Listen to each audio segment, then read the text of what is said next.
안녕하세요. 지구촌 기막힌 스토리 지막스 104회 시작합니다. 안녕하세요. 제니와 복숭아입니다. 제이님, 저희가 어떤 팟캐스트인가요? 수다쟁이 부부가 해외 재밌는 사연을 찾아서 소개하는 팟캐스트입니다. 네, 여러분, 저희가 지금 아주 황당한 일이 생겼어요. 지금 너무 멘붕이라 사실 멘붕이란 단어 너무 오랜만에 쓴다. 너무 지금 할머니 막 멘트인가? 생긴 일입니다. 네, 진짜 지금 녹음하기 직전에 생긴 일 때문에 약간 진짜 좀 멘탈이 약간 나가가지고 녹음을 제대로 할 수 있을지 모르겠는데 지금 일단 해야 되니까 시작해 봅니다. 네, 지금 저희 인스타그램 계정이 영구 정지를 먹었어요. 왜 그랬는지 좀 상세히 설명해 주시죠. 일단 100% 복숭아님. 확실한 건 아닌데 제 추정으로는 제 개인 인스타그램 계정이 털렸어요. 털렸다 하면은 비번이 털렸다는 거. 모르겠어. 제가 제 인스타그램 계정에 로그인을 하려고 해보니까 네. 제 계정이 일시 차단되었다라고 뜨면서 네. 규칙을 준수하지 않은 계정 이래가지고 계정이 떠 있는데 제가 처음 보는 사람의 사진이 떠 있거든요. 근데 그 처음 보는 사람의 사진이 떠 있다는 게 그러면은 복숭아님 개인 인스타 계정의 그 프로필 사진에 그쵸. 그러니까 일단 제 메인 프로필 사진은 그대로인데 그 인스타그램 계정 하나로 그 아이디 그러니까 로그인 하나로 아이디 여러 개 팔 수 있잖아요. 네네. 그런 형식으로 판 건지 제 메인 계정 프로필은 그대로인데 네. 제가 가지고 있다는 계정이라고 뜨는데 처음 보는 여자분 사진이 있고 네. 처음 보는 옷을 좀 야하게 입으신 여자분 사진이 있고 이 계정이 규칙을 준수하지 않았대요. 그래가지고 네. 제 추정으로는 제 계정을 해킹을 한 다음에 네. 제 계정으로 부계정을 만들어서 네. 그 부계정으로 사기 행각을 벌이다가 그 아름다우신 여자 사진을 올려가지고 그걸로 사람들을 낚아서 사기 행각을 벌이다가 걸렸나 봐요. 뭐 그럴 수도 있고 그냥 야한 사진을 올렸을 수도 있죠. 그랬을 수도 있죠. 근데 아무튼 여기까지는 그래 있을 수 있는 일이에요. 네. 근데 제 핸드폰으로 제 개인 계정과 지막스 계정을 둘 다 로그인을 해놨잖아요. 네. 그 지막스 계정에는 정지가 왔는데 지막스 계정에 뭐라고 정지가 왔냐면 근데 지막스 계정에도 그냥 커뮤니티 스탠다드를 준수하지 않았다고 왔어요. 그러니까 아마 제 추정으로는 제 핸드폰에서 둘 다 로그인이 돼 있기 때문에 네. 뭐 그런 문제가 생긴 게 아닌가 하는 추측인데 뭐 아무튼 그래서 지금 저희 지막스 계정이 영구 정지를 먹었고 제 개인 계정도 영구 정지를 먹을 위험에 처했습니다. 네. 아주 심란합니다. 그래서 비밀번호를 이래서 주기적으로 바꾸라고 하나 봐요. 비밀번호를 안 바꾼 지 얼마나 됐죠? 좀 됐죠. 근데 그래가지고 이게 어필을 하래요. 자기들이 실수한 것 같으면 어필을 하라. 그래서 어필을 했죠. 오늘 아침에 어필을 했는데 방금 이메일이 와가지고 네가 어필한 내용을 리뷰해봤는데 너 잘못한 게 맞는 것 같아. 너 이 계정은 영구 정지됐어. 라고 약간 확답으로 이메일이 오고 뭐 앞으로 어떻게 하라는 말도 없고 그냥 그렇게 와가지고 지금 좀 위기입니다. 네. 네. 저희가 알기로는 저희가 지금 뭐 나쁜 행동을 한 것도 없고 그럼요. 야한 사진을 올린 것도 없고 사기 행각을 벌인 적도 없는데 이런 일을 당한 게 몹시 좀 황당한데 아니 그 진짜 제가 여기서 가장 황당한 거는 그 복숭아님 본 계정으로 로그인이 털려가지고 그 로그인 정보가 털려서 그걸로 가계정이 생성이 돼서 그러니까 부적절한 가계정이 생성이 돼서 그쪽 계정이 정지를 먹은 것까지는 납득할 수 있거든요. 화나지만. 근데 지막스는 아예 로그인 계정을 아예 다른 거를 쓰는데 그러니까 왜 지막스가 왜? 그래서 아주 저는 아주 심란합니다. 네, 아주 심란합니다. 쌓아올린 공든탑이 있는데. 그러니까요. 지금 많은 분들이 팔로우 해주시고 사실 이번에 댓글 읽기를 인스타그램 계정에 뭐 여러분들이 댓글을 남겨주셨는데 그거를 아예 액세스를 할 수가 없습니다. 지금. 캡처 못했죠. 못했어요? 그래가지고 지금 아주 난감한 상황이 벌어졌습니다. 아주 네. 아니 그리고 이게 이 계정이 이제 정지를 먹었다 하면은 똑같은 아이디로 계정을 새로 팔 수 없다는 얘기잖아요. 그렇죠. 우리는 지맥스 캐스트인데 그럼 뭐 지맥스 캐스트 2 해야 돼?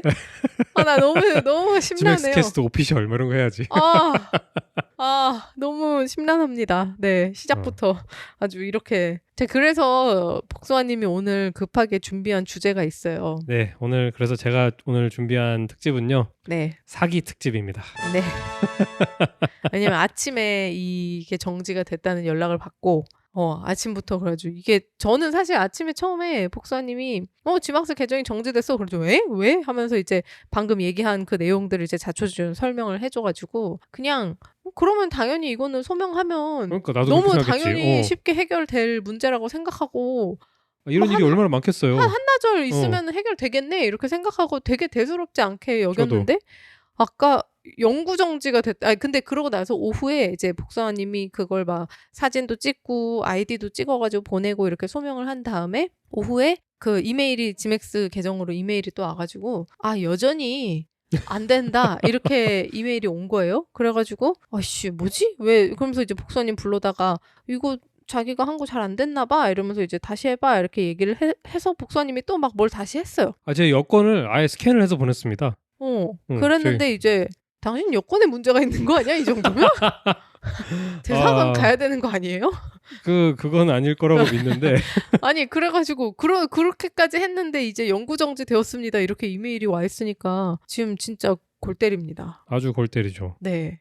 그래서 아무튼 그거는 차차 해결해 보도록 하고 아니 근데 이게 뭐 어떻게든 해결하는 방법이 있기는 하겠죠. 왜냐하면 지막스는 사실 아무것도 아니지만 진짜 인플루언서들 있잖아요. 맞아요. 되게 이제는 이런 그 인스타그램을 해킹해가지고 가계정 만들고 막 도용하는 그런 사례가 많아가지고 아마 인플루언서 분들도 비번을 되게 자주 바꿀 텐데 초반에만 해도 막 해킹 당해가지고 예를 들어 막 팔로워가 거의 막 10만이 넘었는데 제 거 해킹 당한 것 같아요. 어떻게 해야 되죠? 막 도와주세요. 막 이런 게 많이 있었단 말이에요. 근데 이렇게 아무따 정지를 해버리나? 나쁜 놈들이네요. 아주. 아니 뭔가 더 이상 뭘 할 방법이 없는 것처럼 적혀 있어가지고 아주 당황스러운데 일단 녹음을 마저 하도록 합시다. 네, 그렇습니다. 정신 차리시고 정신 차려. 정신이 안 돌아와요. 네, 공든탑. 네, 해봅시다. 사연을 읽어봅시다. 네, 첫 번째 사연 제가 읽어보겠습니다. 사기꾼에게서 16,000달러를 받았어요. 이제 어떻게 해야 하나요? 라는 제목의 사연입니다. 네. 어떤 남자가 제 레스토랑에 이메일을 보내와서 30명 규모의 행사를 열고 싶다고 했습니다. 그는 즉시 견적서를 보내달라 그랬고 그리고 자기가 원하는 밴드의 이메일 주소를 저에게 알려주었습니다. 그는 행사에 대한 세부 사항은 전혀 신경 쓰지 않았고 오직 그 밴드를 꼭 섭외해달라고 했으며 날짜를 놓치지 않기 위해 지금 바로 비용을 입금해야 한다고 했습니다. 수상해. 그는 본인과 전화통화도 가능하다고 했고 그가 쓴 이메일 주소들은 스팸으로 표시되지 않았습니다. 제가 행사 비용으로 2만 달러를 제시하자 그는 16,000달러를 제 사업용 계좌에 입금했습니다. 며칠 후 그 고객이 실수로 밴드 이메일 계정에서 이메일을 보냈고 그 외에도 수상한 점들이 여러 가지 눈에 띄기 시작했습니다. 왜 그가 그렇게까지 밴드에게 돈을 빨리 보내라고 하는지 이상했습니다. 밴드 측은 오직 캐시 앱으로만 돈을 받기를 원했고 그러니까 뭐 한국으로 치면 토스나 미국으로 치면 벤모 같은 앱 같은 거 얘기하는 거겠죠. 네네. 캐시 앱에서는 해당 계정이 사기 계정이라고 하는 경고문이 떠 있었습니다. 이 고객은 자기 돈이 은행에서 승인되는 중이니 먼저 밴드에게 돈을 보내달라고 저에게 요구했습니다. 제가 수상하다고 느껴서 모든 일을 중단하고 그에게 이게 사기 같다고 지적하자 그는 더 이상 대답하지 않았습니다. 그저 자기 돈을 돌려달라고 시도했을 뿐입니다. 제가 사기꾼이라고 말한 이후로는 아무런 연락도 없습니다. 3일 후 그가 보낸 돈이 지금까지 제 계좌에 들어왔고 지금까지 그대로 있습니다. 너무 이상한 상황이라 뭘 어떻게 해야 할지 모르겠습니다. 아이디어 있으신가요?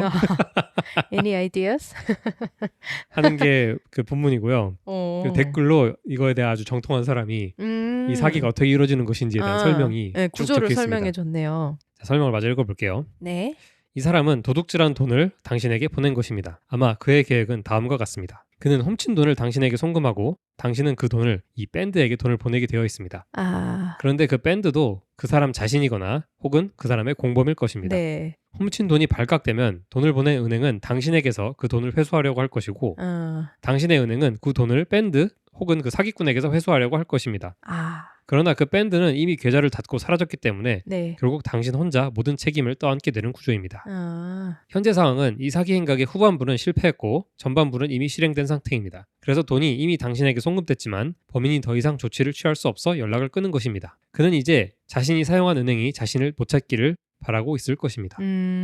당신이 지금 할 수 있는 가장 현명한 일은 은행에 직접 전화를 걸어서 범죄와 관련된 돈이 제 계좌로 송금된 것 같습니다. 라고 알리는 것입니다. 네. 해당 금액은 따로 보관해 두시고 해당 은행의 조사가 끝날 때까지 절대 손대지 마십시오. 은행은 높은 확률로 그 돈을 회수하려고 할 것입니다. 은행이 원래 그 돈이 어디서 도난당했는지를 밝혀낼 수 있을지 아닐지는 알 수 없지만 그건 이미 당신이 해결할 문제가 아닙니다. 그렇죠. 이런 비슷한 거 보거나 들은 적 있어요? 아니요. 이런 거는 없었어. 신기하다.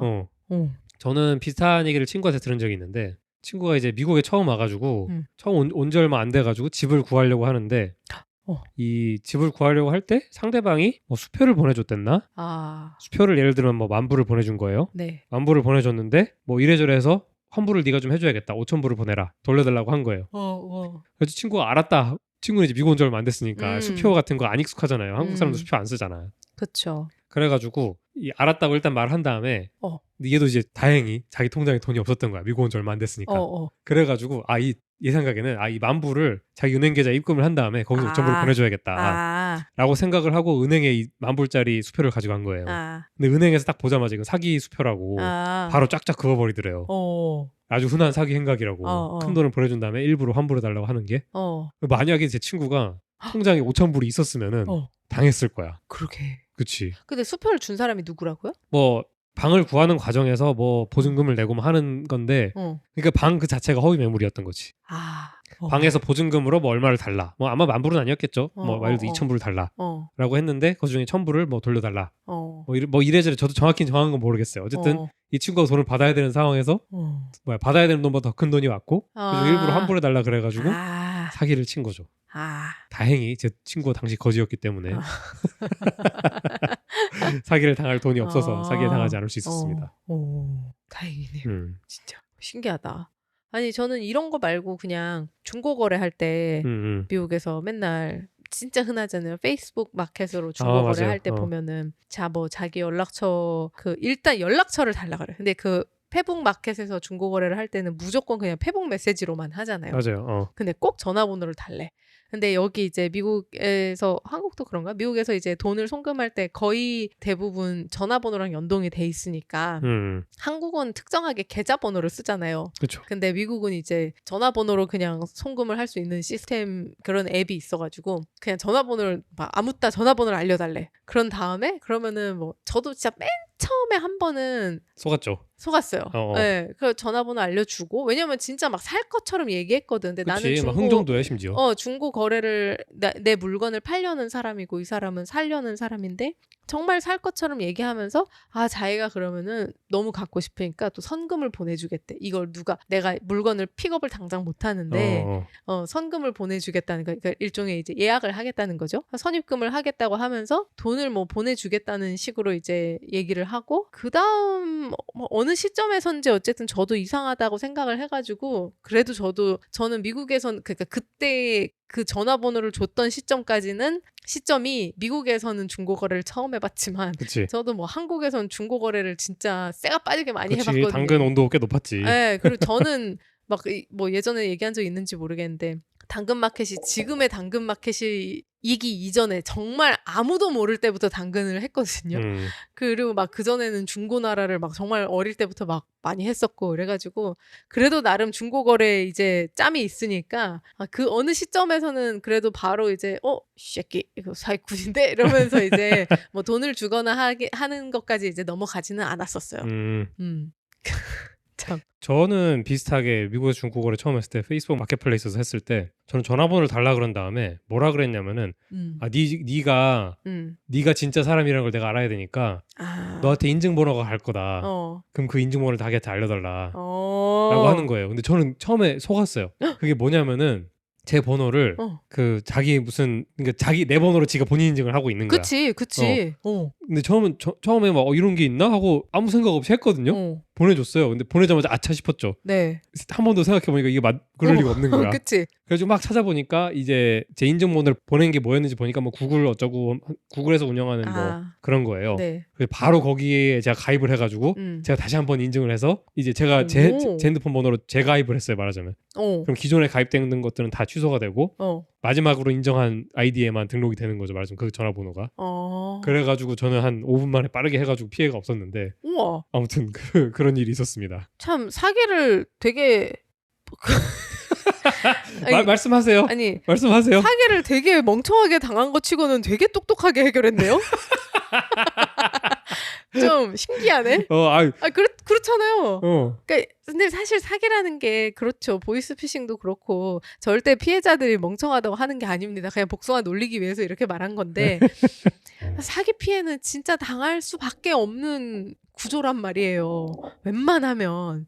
맞아. 근데 그렇게 당한 거 이게 나중에 돌이켜 보니까 내가 어떻게 그렇게 멍청하게 속을 수가 있지 하는 거지. 그 순간에는 당할 수밖에 없으니까. 근데 너무 침착하고 현명하고 빠르게 잘 해결했다. 저라면 그렇게 어떤 거였는지 모르겠지만 그렇게 못했을 것 같아. 뭔가 내가 사기 당한 걸 알았을 때 뭔가 발을 동동 구르면서 뭐 어떻게 했을까? 트러블 슈팅을 어디다가 했을지 모르겠네. 나라면. 그게 워낙 흔했던 사기 수법이었나 봐요. 그래서 제가 아차 싶었죠. 아차 싶어가지고 검색 구글링을 했나요? 구글링을 했죠. 왜냐면 그걸 하고 나서 그 사람과의 문자가 끊겼어. 그러니까 내가 거래를 할 거였으면은 이 사람이 뭐 그치. 어쨌든 이 인증을 하고 나서 나한테 그래 네가 인증이 됐으니까 거래를 계속 하자 이래야 될 텐데 딱 지가 원하는 바를 이루자마자 나랑 연락이 끊겼단 말이야. 네. 그러니까 뭔가 수상하다 싶어가지고 한 번 더 생각을 해보니까 인증번호를 남한테 알려주는 것 자체가 절대 하면 안 되는 행동이잖아요. 이제 알았니?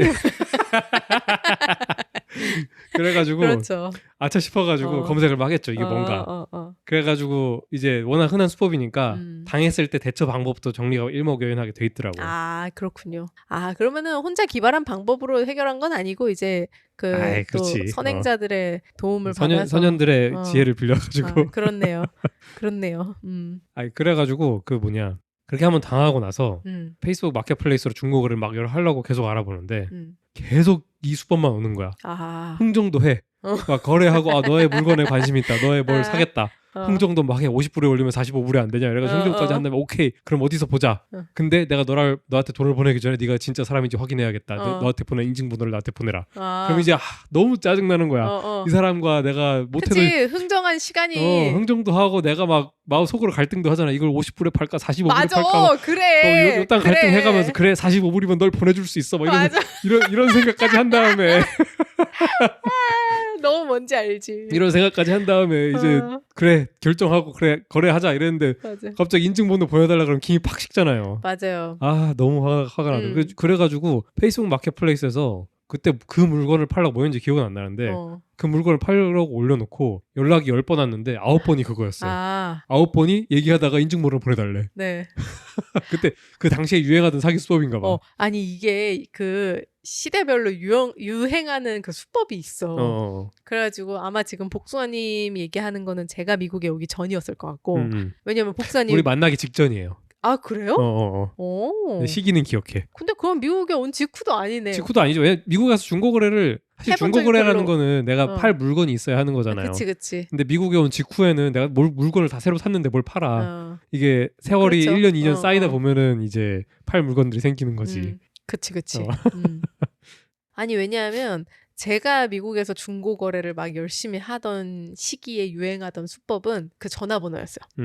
전화번호를 주면은 내가 그 뭐 젤 같은 걸로 보내주겠다. 젤이라고 하는 게 이제 미국에서 돈을 송금하는 앱이에요. 미국은 은행 대 은행 송금 시스템이 거의 없어요. 최근에 생긴 거야 이게 진짜. 근데 그러니까 예를 들어 우리나라에서는 내가 국민은행을 써, 상대방이 하나은행을 써. 그러면 그냥 내 국민은행 계좌에서 상대방의 하나은행 계좌로 돈을 보낼 수 있잖아요. 맞아요. 미국은 그게 아무것도 안 돼요. 그래가지고 제3자 그냥 은행 간에 돈 송금을 해주는 회사가 하나 있어야 돼. 근데 이제 그 프로그램을 그 앱을 이제 그래서 거의 모두가 쓰죠.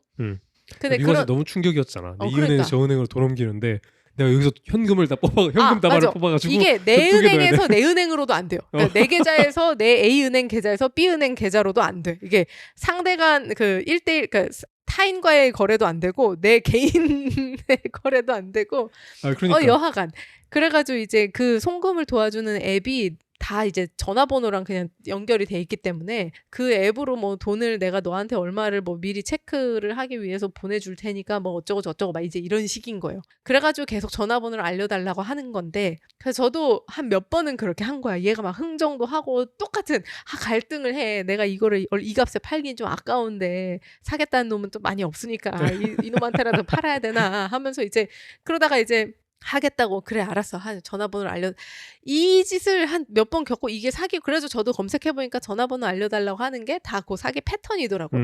그러고 나니까 이제 페이스북 메시지로 내가 관심 있어 전화번호 알려줘 라고 하면은 바로 거르죠. 바로 커트 하는데 그런 게 너무 많이 오니까 내가 그걸 커트하고 앉아있는 시간도 아까운 거예요. 블락을 그러니까. 하는 것도 아까워. 그래가지고 막 심지어 어떤 놈은 교묘하게 막 이 물건에 대해서 먼저 계속 물어봐.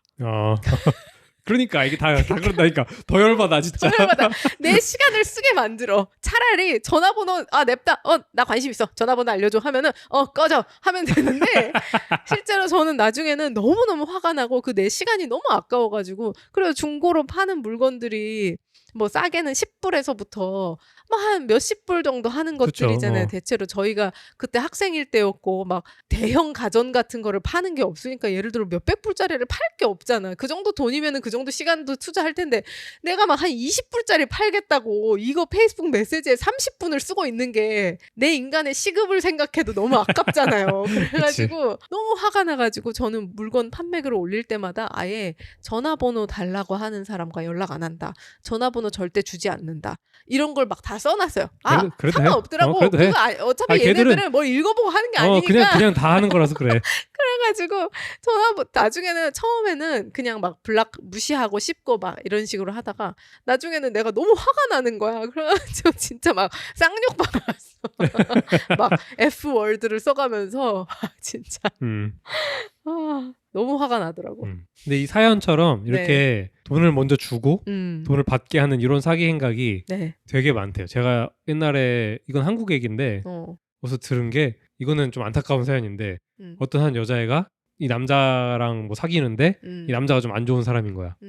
자기가 지금 뭐 인출을 해야 되는데 예를 들면 뭐 100만 원이 이 여자한테 뭐 50만 원을 빌렸어. 근데 자기 통장에 뭐 100만 원을 채워야 인출을 할 수 있다. 근데 지금 90만 원밖에 없다. 맞아. 네가 10만 원을 주면 내가 100만 원을 채워서 이 계좌에 뭘 풀고 너한테 50만 원을 주겠다. 네. 뭐 그런 식으로 해가지고 돈을 뭐 근데 이거 10만 원 단위가 아니었어. 그렇겠죠. 돈을 왕창 뜯긴 사례를 제가 한 달에 건너서 들은 적이 있는데. 아 진짜? 아이고. 이런 식으로 뭔가 내가 너한테 돈을 줄 테니 나에게 돈을 줘라. 이거는 아주 흔한 사기 행각이라고 합니다. 네, 그렇죠. 아 진짜 사기는 참 진짜 사기꾼들이 가는 지옥이 있잖아요. 무슨 지옥이죠? 그건 기억 안 나지. 제가 요새 천국보다 아름다운이라는 드라마를 보고 있는데 뭐 우리나라 이 전통 신화라고 해야 되나? 전통 지옥? 그러니까 그 지옥 몇 가지 지옥도가 있잖아요. 있죠. 거기에 이제 신과 함께 같은 데도 나오고. 신과 함께 같은 데도 나오고. 그래가지고 거기서 이제 혀로 사람을 현혹해가지고 뭐 한 사람들이 가는 지옥이 있어. 그래가지고 거기 가면 뭐 혀를 뽑히는 형벌을 받고 그런 게 있을 거야. 진짜 신과 함께에는 혀를 뽑고 거기다 못을 박는 걸로 묘사가 됐던 거야. 그렇군요. 천국보다 아름다운 그 드라마에서는 혀를 잡아 당겨서 뽑으면서 그걸 1cm 단위로 혀를 잘라요. 되게 잔인하게 장면이 나오진 않지만 생각보다 꽤 잔인하게 묘사를 하더라고요. 그래가지고 약간 이렇게 이러면서 봤는데 어쨌든 진짜 그런 벌을 진짜 죽어서라도 받아야 돼요. 정말. 그래 우리 중고나라는 뭐 10,000원 20,000원이지만 그럼요. 아니 이게 전세 사기 같은 거 이런 거 전세 사기 같은 것도 그렇고 막 아무튼 사기 얘기는 앞으로 계속 나오니까 이 혀 뽑는 지옥에 대해서는 더 얘기를 해봅시다. 나중에. 네. 알겠습니다. 두 번째 사연을 읽어볼게요. 그러면 이번엔 제이님 읽어주시죠. 네. 제 삼촌이 틱톡에서 만난 여자와 결혼하려고 나이지리아로 가려고 합니다.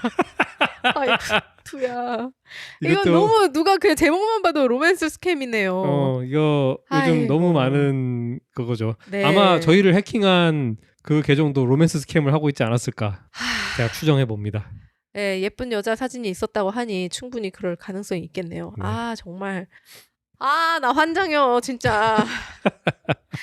자, 모든 일은 1년 전부터 시작됐습니다. 65세의 기혼자인 제 삼촌은 틱톡에서 20대 초중반의 젊은 여성을 만나 채팅을 시작했고 사랑에 빠졌습니다. 65세의 기혼자에게 20대 여성이 왜 사랑에 빠지겠냐고요. 자, 그 이후로 그리고 기혼자라며. 그 싱글이면 외로우니까 그럴 수도 있다. 그래 결혼해도 물론 외로울 수 있죠. 자, 그 이후로 삼촌은 여러 가지 이유로 그녀에게 많은 돈을 보냈습니다. 그녀는 유럽에 있는 우리나라로 오고 싶다고 했고 비자를 받기 위한 돈을 삼촌에게 요구했습니다. 물론 비자는 받지 못했습니다. 지금 삼촌은 아내와 이혼을 진행 중이고 와우. 그 여자와 결혼하기 위해 나이지리아 라고스로 이사하려고 합니다. 가족들이 아무리 말려도 듣지 않고 이게 사기라는 사실을 믿으려 하지 않습니다. 우리 가족은 삼촌이 그곳에서 강도나 고문 혹은 살해당할까 봐 걱정하고 있습니다. 어떻게 하면 그를 막을 수 있을까요? 조언을 부탁드립니다. 감사합니다. 그래서 어떤 한 분이 친절하게 아주 장문의 댓글을 남겨줬습니다. 그렇군요. 자, 안녕하세요. 저는 캐나다인이고 나이지리아 남성과 결혼했습니다. 부디 이 글을 삼촌께 꼭 보여주세요. 제가 이 사연을 남편에게 읽어주자마자 그가 제일 먼저 한 말은 오 젠장 이었습니다. 남편이 말하길 그 틱톡 여자가 진짜인지 아닌지 확인할 수 있도록 나이지리아 현지에서 조사원을 고용할 수 있다고 합니다. 돌이킬 수 없는 결정을 내리기 전에 확실히 해두는 것이 훨씬 낫습니다. 틱토커에게 당신을 조사하겠다는 사실을 알리세요. 만약 그녀가 화를 낸다면 그 자체로 그녀가 어떤 사람인지 보여주는 것입니다. 정말 만에 하나 만약 그녀가 진짜 사람이라면 라고스는 나이지리아 내에서는 비교적 안전한 지역 중 하나이지만 납치, 강도, 살인 사건 발생률은 여전히 높습니다. 삼촌께 말씀드립니다. 나이지리아 출신인 제 남편이 직접 말하는 겁니다. 나이지리아를 모르는 외국인이 그 나라를 돌아다니는 것은 절대 안전하지 않습니다. 남편은 저에게 이렇게 말했습니다. 우리가 나이지리아에 간다면 낮에만 이동할 수 있고 여자는 절대 혼자 다녀서는 안 된다. 잘못된 택시를 타면 납치되어 몸값을 요구받을 수도 있습니다. 공항에서 기다리며 쉬운 타겟을 찾는 사람들도 있습니다. 삼촌, 그 쉬운 타겟이 바로 당신입니다. 지금 나이지리아는 경제적으로 큰 혼란에 빠져 있으며 상황은 점점 악화되고 있습니다.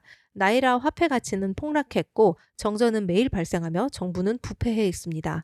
삼촌이 머릿속에 그리고 있는 그런 로맨틱한 장소가 전혀 아닙니다. 물론 레키 같은 좋은 지역도 있긴 하지만 그곳에도 빈곤이 널리 퍼져 있습니다. 삼촌, 지금까지 평생 쌓아오신 모든 것을 포기하고 언어도 통하지 않고 자신이 외지인이 될 나라로 가실 준비가 되어 있으신가요? 삼촌은 오잉보입니다. 혹시 그녀가 이 단어를 가르쳐 준 적이 있나요? 오잉보가 뭐냐면 백인을 지칭하는 단어예요. 뭐 양키나 뭐 스페인시로 그린고 뭐 이런 느낌이에요. 그렇군요. 요르바어나 이그보어는 조금이라도 배우셨나요? 나이지리아에서 다른 나라로 여행하는 비자를 받는 것이 그렇게 어렵지는 않습니다.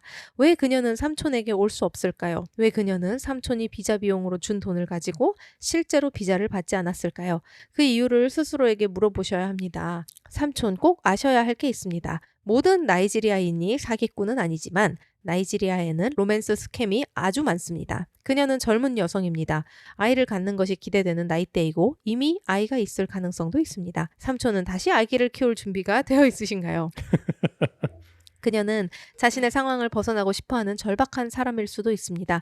삼촌은 그녀를 돕는다고 생각할지 모르지만 만약 그녀가 진짜가 아니라면 삼촌이 줄 수 있는 모든 것을 다 빼앗아 갈 겁니다. 그녀는 삼촌이 사랑받고 있다는 느낌, 다시 젊어진 듯한 기분, 활기찬 감정을 느끼게 해주고 있을 겁니다. 집에서는 느끼지 못했던 감정일지도 모르죠. 하지만 제가 확신할 수 있는 건 그 감정은 실제로 나이지리아에 가면 곧 변하게 된다는 사실입니다. 그녀는 이미 삼촌의 돈에 익숙해져 있으므로 계속해서 그 돈을 원할 것입니다. 돈이 떨어지면 삼촌은 현지에서 일을 해야 할 수도 있습니다. 하지만 나이지리아에서는 사람들의 일에 비해 급여가 매우 낮습니다. 저는 간호사인데 캐나다에서 받는 제 급여가 어떤 나이지리아 의사의 급여보다도 높습니다. 글쓴이님, 아마 삼촌을 설득하지 못할 수도 있습니다. 우리 둘 다 이게 사기일 가능성이 크다는 걸 알고 있잖아요. 삼촌은 안타깝게도 직접 겪고 나서야 빛나는 것이 전부 금은 아니다 라는 진실을 깨닫게 될지도 모릅니다. 저는 제 남편의 문화와 그 사람들을 사랑합니다. 하지만 남편조차도 이번 건은 위험한 일이라는 걸 압니다. 부디 행운을 빕니다. 허허, 어떻게 됐을까요? 진짜로 무서운 거는 가가지고 그냥 돈만 떨리는 게 아니라 죽을까봐. 그게 더 걱정되는 거죠. 그럼요. 그래서 이 글 댓글에 우리 가족이 비슷한 일을 겪었다라는 뭐 이런 간증글이 되게 많아요. 어머. 보면은 대부분 공항에 가면은 돈을 싸들고 이제 돈을 붙이고 나서 뭐 나이지리아로 가든 뭐 필리핀으로 가든 뭐 가면은 사람이 안 나타난대요. 그냥 무슨 이유를 대서 안 나타난대. 그러고 나서 또 뭐 돈을 보내달라고 하면서 사람을 나이지리아에 묶어놓고 계속 이렇게 돈을 뽑아먹는데요. 그리고 나서 뭐 납치를 하는지 안 하는지는 뭐 그것까지는 못 봤는데 댓글에서 뭐 그렇게까지는 안 할 수 있을 것 같아요. 아마 할 필요도 없겠죠. 그 돈을 원하는 사람들이니까. 그치. 사실. 그 황금알을 낳는 거인데 이게 살살 꼬드기면 전 재산 다 갖고 올 건데.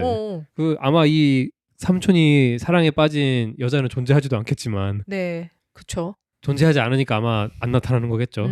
아유 참. 이게 제가 남자니까 저한테 로맨스 스캠이 간혹 옵니다. 네. 뭐 너의 사진을 보고 멋있어서 연락했어라고 하면서 반했어? 반했어 이러면서 연락이 와요. 사진이 프로필도 아니잖아요. 그러니까 프로필이 사진도 아니잖아요. 프로필이 사진도 아니고 제가 인스타그램에 제 사진을 업로드한 게 뭐 이미 2년이 넘었는데 네. 뭐 어쨌든 너의 프로필을 보고 뭐 어쩌고 해가지고 연락이 왔어. 그래 운동 계정할 때 진짜 많이 왔어. 운동 계정할 때는 진짜? 제가 운동하고 그냥 오운완 이래가지고 그냥 뭐 제가 멋있게 찍은 것도 아니고 그냥 헬스장에서 대충 띡 찍은 사진 하루에 한 장씩 올렸었거든요. 그냥 친구들 사이 인증용으로. 네. 근데 그걸 보고 너의 뭘 보고 이렇게 연락했어 이러면서 연락이 와. 진짜? 그럼 저는 이제 딱 보면 알죠. 이게 로맨스 스캠이구나. 근데 저는 이런 거 보면은 궁금하잖아요. 얘가 나를 어떻게 하려고 하는 건가.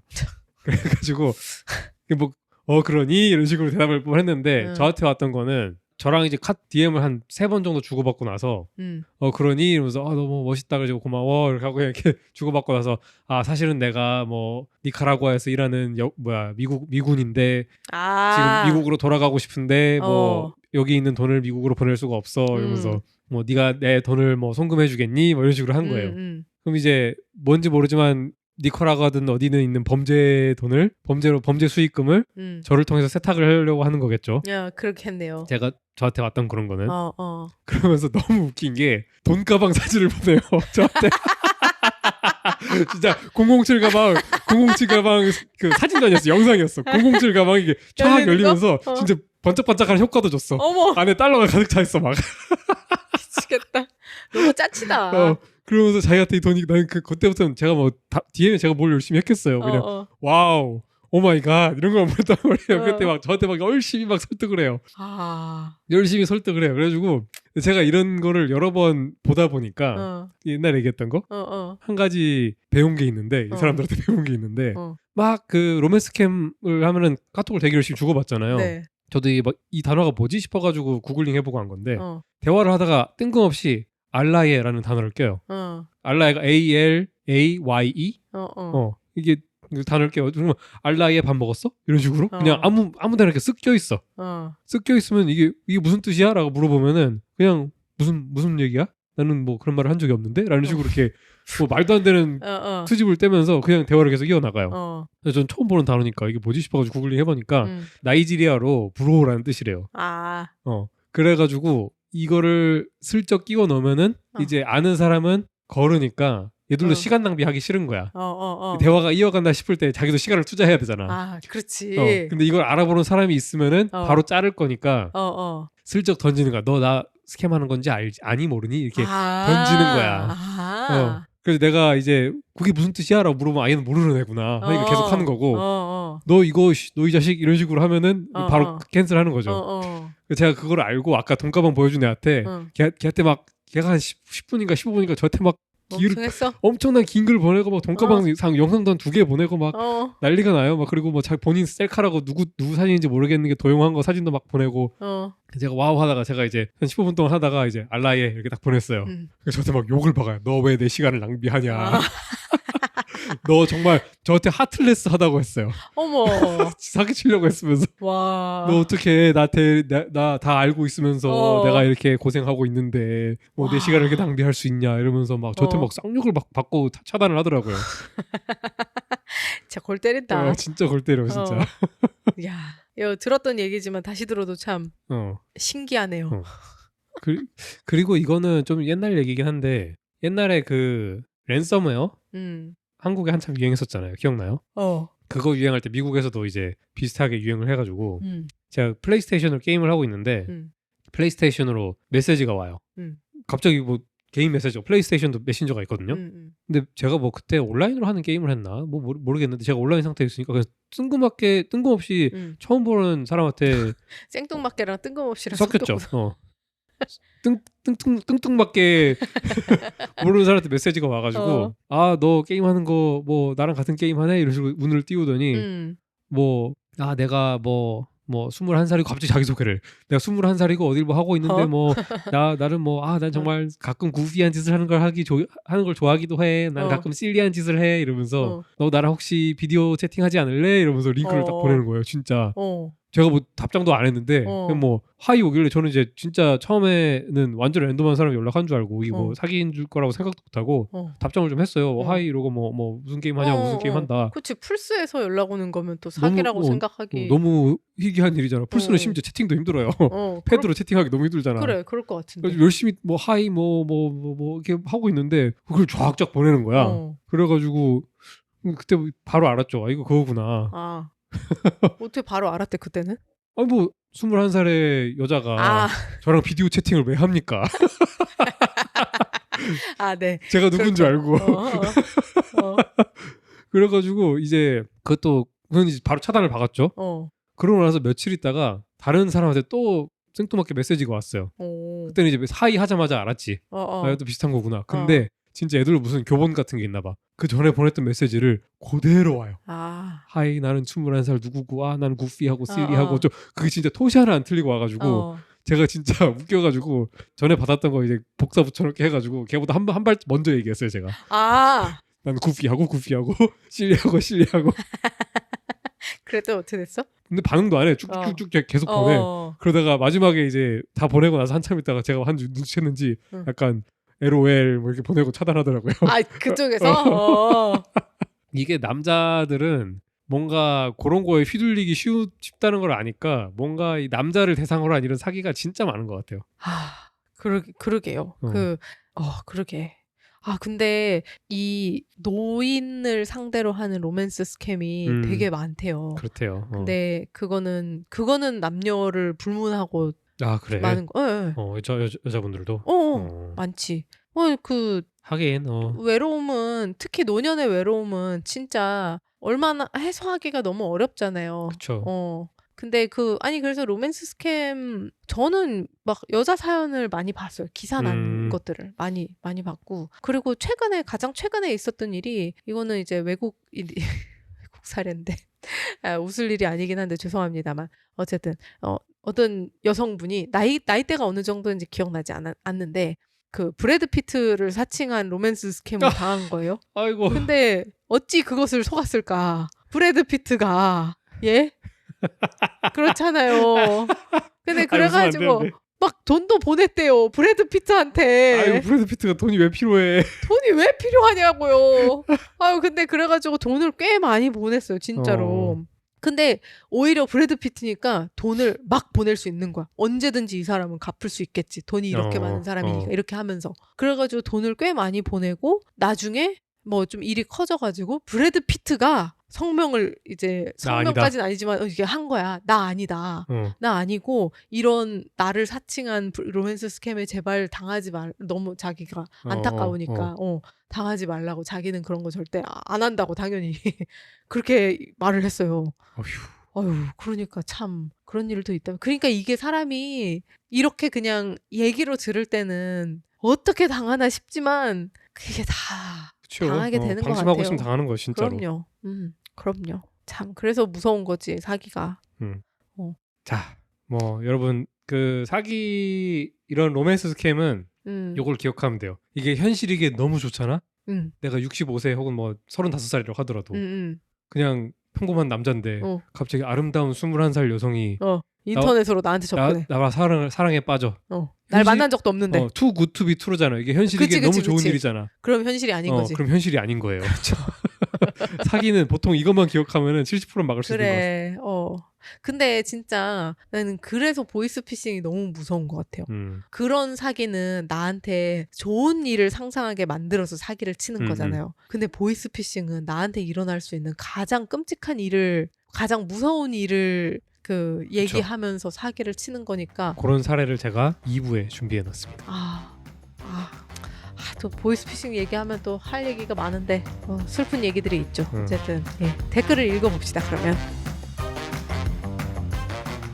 자, 댓글 읽어볼까요? 네. 자, 이창현님이 댓글 달아주셨습니다. 저보다 페르미의 역설에 대해서 더 잘 알고 계셨던 것 같아요. 네네. 외계인 존재에 대한 최신 유행은 암흑숲과 거대 필터 이론입니다. 이 두 가지가 훨씬 더 흥미롭고 설득력 있어요. 소설 3체에서 암흑의 숲을 다룬 덕분에 유명해졌죠. 자멜 이론은 거대 필터 이론의 일부예요. 전 거대 필터 이론 쪽을 지지합니다. 자, 이게 부연 설명 들어갑니다. 네. 사실 거대 필터 이론은 뭐 이창희님 지지한다 그러셨으니까 제가 뭐 크게 말씀 안 드리겠지만 말도 안 된다고 생각하나 말도 보죠? 안 되는 게 아니라 좀 두루뭉술해요. 아 그래요? 왜냐하면 거대 필터가 뭐냐면은 네. 우주 문명이 되려면은 진짜 엄청나게 희귀한 큰 도약이 있어야 된다. 예를 들면 이제 생명이 탄생하려면은 진짜 극한의 확률을 뚫고 네, 생명 스파크가 터져야 생기는 거고 네네. 그 생명이 터져서 지성을 가진 생명체가 생기려면은 또 거기서 또 엄청난 진화에 그냥 운이 정말 좋은 진화가 있어야 되고 지성을 가진 생명체가 생긴 중에서도 또 이 거대 국가를 이룬 문명을 이루려면 또 그것도 힘들고 그 전에 뭐 망하거나 아니면 그 이전으로 퇴화하거나 그리고 또 반대로 이 거대 국가를 이룬 문명 중에서도 우주 식민지를 만들 수 있을 정도로 나갈 수 있는 문명은 그 확률은 너무 드물다. 그래서 이 모든 단계가 다 필터가 있어가지고 뭐 이 거대 필터가 있어서 그 필터를 뚫기가 정말 어렵다. 라고 하는 게 거대 필터 이론이거든요. 그래서 거대 필터를 통과 못하는 이유 중 하나가 자멸하는 것도 그 이유가 될 수 있다. 그냥 우주 식민지를 그렇죠. 할 수 있는 기술을 개발하기 전에 다른 더 파멸적인 기술이 생겨서 멸망할 가능성이 없다. 그런데 사실 거대 필터라는 게 이제 그렇게 치면은 좀 두루뭉술하잖아요. 거대 필터가 도대체 뭔지 뭐가 그렇게 어려운지 그게 사실 명확하지 않아가지고 저는 개인적으로 그렇게 좋아하는 이론은 아닙니다. 이론이라고 말하기 조금 부족하지 않나 라고 하는 생각이 좀 있고 암흑의 숲 이론은 뭐냐면은 이 우주로 나갈 수 있는 문명은 많다. 하지만 다 숨죽이고 숨어있다. 왜냐? 내 존재를 알리는 순간 침략당할 것이기 때문에. 여러분 여기 살기 좋은 행성 있어요 하면은 간다. 그럼 이제 이미 우주에는 우주를 제패한 종족이 하나 있는 거야. 그래서 그 종족은 진짜 상상을 초월할 정도의 기술력을 갖고 있어. 그래가지고 저기 딱 지배하기 좋은 행성이 있잖아. 그럼 가가지고 파멸시켜 버린다는 거야. 그래가지고 이 사실을 알고 있는 모든 우주 생명체들은 숨죽여서 암흑숲 안에 숨어 있다. 라고 하는 게 암흑숲 이론이에요. 이것도 굉장히 흥미롭고 굉장히 재밌는 이론이지만 저는 뭐 근거나 뭐 가능성은 더 희박하다고 보기 때문에 이게 조금 더 소설적이죠. 네. 이론이네요. 그렇죠. 그 왜 고도로 발달된 과학은 마법과 그 분간이 안 간다 그러잖아요. 낭만적이네요. 그래서 이 진짜 정말 고도로 발달한 우리가 보기엔 이제 마법적인 그런 능력을 가진 외계 생명체가 있을 수도 있죠. 그럴 수도 있죠. 있을 수도 있는데 막 그 사람 걔들이 막 뭐 지배를 해가지고 그 존재를 알고 다른 우주 문명은 다들 숨어 있고 이게 좀 뭔가 저는 그냥 너무 소설적인 내용이 아닌가 하는 생각을 개인적으로 조금 합니다. 근데 굉장히 흥미로운 이론이긴 해요. 그럼 뭐 둘 다 그냥 별로다 이 말이네요. 이건 저 복숭아 개인적으로는 그 과학적 근거는 좀 부족하지 않나. 하지만 SF적으로는 몹시 흥미로운 이론이다. 근데 그 지금 이제 기억이 안 나는데 복수아님이 지지하는 이제 과학적인 이론이 뭐였죠? 그게 자멸 이론이 아니었나요? 그쵸. 그 왜 과학적이냐고? 뭐 지금 인류 하는 꼬라지를 보니까 그게 아이고 그 말은 뭐 폭도 과학적이다.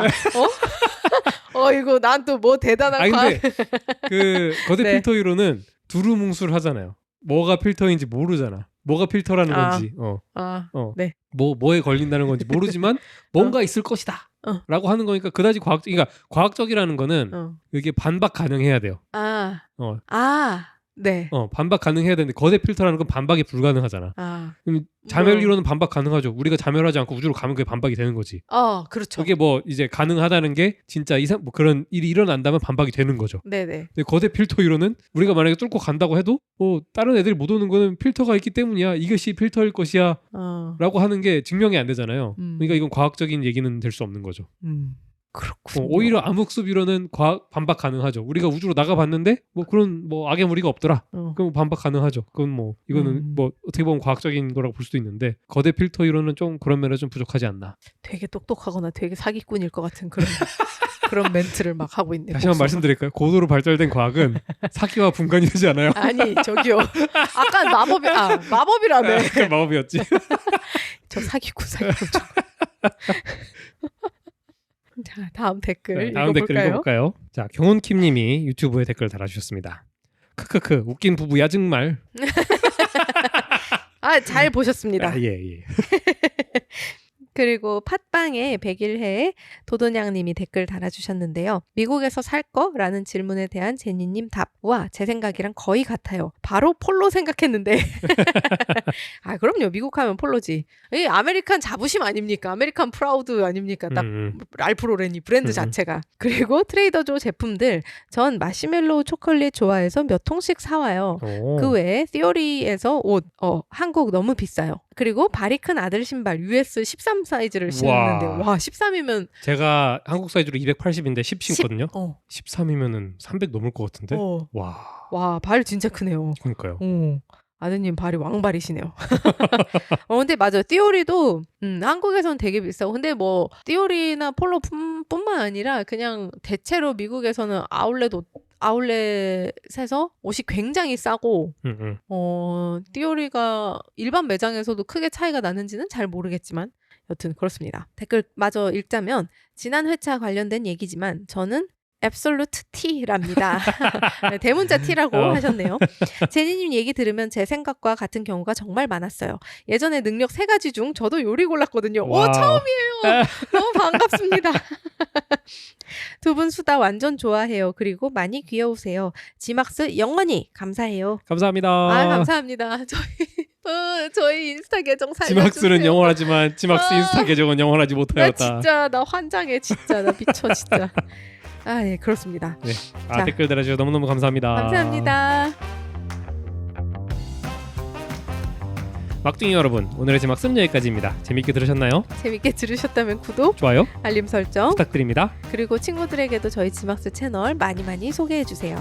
막둥이가 늘어갈수록 저희가 지막스를 꾸준히 해나가는 동력이 됩니다. 그리고 원래 인스타그램을 팔로우해달라고 부탁을 드려야 되는데 팔로우를 해야 되는데 지금 저희 인스타그램이 일단 어쨌든 간에 지금 현재로서는 영구정지가 되어 있으니까 제가 한번 주중에 읍소를 한번 해볼 텐데요. 네, 좀 트러블 슈팅을 잘 해주시길 바랍니다.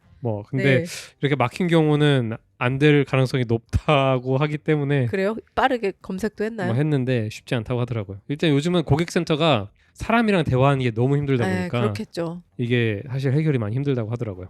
그리고 그래서 이 인플루언서들은 이걸 밥벌이하는 인플루언서들은 진짜 법적 분쟁까지 가서 살리는 경우가 있는데 저희 같은 쩌리들은 또 그럴 힘은 없고 아무튼 노력해 보겠습니다. 노력해 볼게요. 네. 저희 팟캐스트는 유튜브, 애플 팟캐스트, 팟빵, 스포티파이 그리고 네이버 오디오 클립에서 들으실 수 있습니다. 그러면 저희는 다음 회차에 더욱 흥미진진한 스캠 사연 가지고 돌아오겠습니다. 네, 다음에 만나요. 안녕.